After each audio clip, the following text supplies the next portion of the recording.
السلام علیکم ورحمۃ اللہ۔ 4 رکعت والی نماز میں اگر 3 رکعتیں جماعت سے رہ جائیں تو ان 3 رکعتوں کو ادا کرنے کا طریقہ کیا ہے، ان 3 رکعتوں میں آپ کیا پڑھیں گے، یہ چند مسائل میں آپ لوگوں کے ساتھ شیئر کرنے جا رہا ہوں، جسے جان کر آپ کو اور مجھے انشاءاللہ عز و جل بہت زیادہ فائدہ حاصل ہوگا۔ 4 رکعت والی نماز یعنی جس طرح ظہر کی نماز کے 4 فرض ہو گئے، یا پھر عصر کی نماز کے 4 فرض ہیں، یا پھر اسی طرح عشاء کی نماز کے 4 فرض ہیں، ان میں سے کسی بھی نماز کی اگر 3 رکعتیں جماعت سے رہ جائیں، یا پھر میں یوں آسان کر دیتا ہوں، مثال کے طور پر آپ ظہر کی نماز ادا کرنے کے لیے مسجد میں پہنچے، جماعت ہو رہی تھی، امام صاحب 3 رکعتیں پڑھا چکے تھے، آپ جماعت میں چوتھی رکعت میں جا کر شامل ہوئے، آپ نے چوتھی رکعت امام صاحب کے ساتھ پڑھ لی، اب آپ کی 3 رکعتیں ادا کرنا باقی ہیں، تو ان 3 رکعتوں کو آپ کیسے ادا کریں گے، ان کو پڑھنے کا طریقہ کیا ہے، یہ آپ اچھے طریقے سے سمجھ لیں۔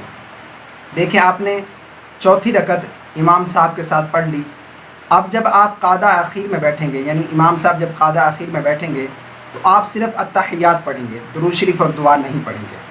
اس کے بعد پھر امام صاحب نماز کو کمپلیٹ کریں گے، کمپلیٹ کرنے کے بعد امام صاحب سلام پھیریں گے دائیں جانب، جیسے ہی امام صاحب بائیں جانب سلام پھیریں گے تو آپ اللہ اکبر کہتے ہوئے اپنی 3 رکعتوں کو ادا کرنے کے لیے کھڑے ہو جائیں گے،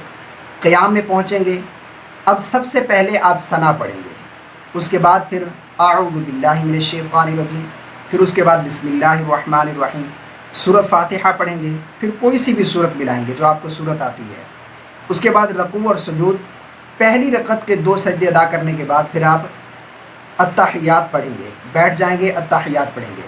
وہ اس لیے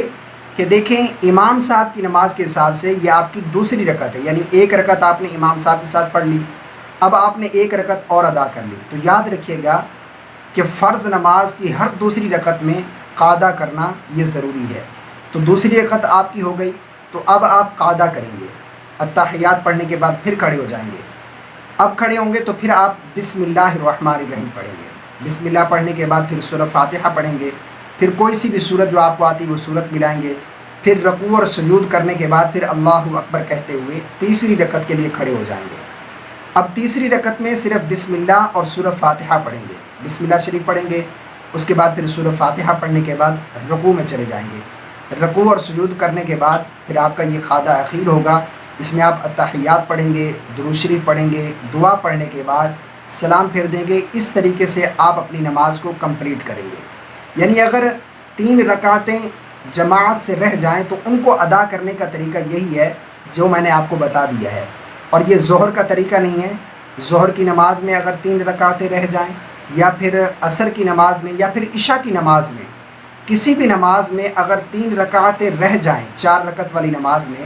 تو ان کے 3 رکعتیں جو رہ چکی ہیں ان کو ادا کرنے کا طریقہ یہی ہے جو میں نے آپ کو بتا دیا ہے۔ امید کرتا ہوں میری بات آپ کو سمجھ آ گئی ہوگی۔ دعا ہے کہ اللہ رب العالمین ہم سب کو شرعی مسائل جاننے کی توفیق عطا فرمائے۔ اس کلپ کو شیئر ضرور کریں۔ السلام علیکم ورحمۃ اللہ۔